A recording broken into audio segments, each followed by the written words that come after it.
queria muito te contar uma coisa. Só um minuto que eu vou atender uma ligação. Amiga, sabe aquele menino rico que você queria? Sei sim, amiga. Então, ele tá afim de você. Larga dessa roça, vem aqui pro condomínio pra gente se divertir. Vou dar meu jeito aqui, amiga. Amor, quem que era?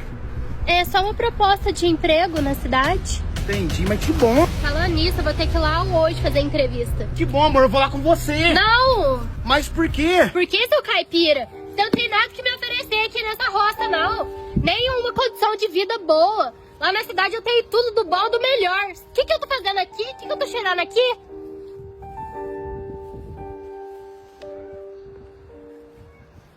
Ai, meu filho, o que foi que aconteceu?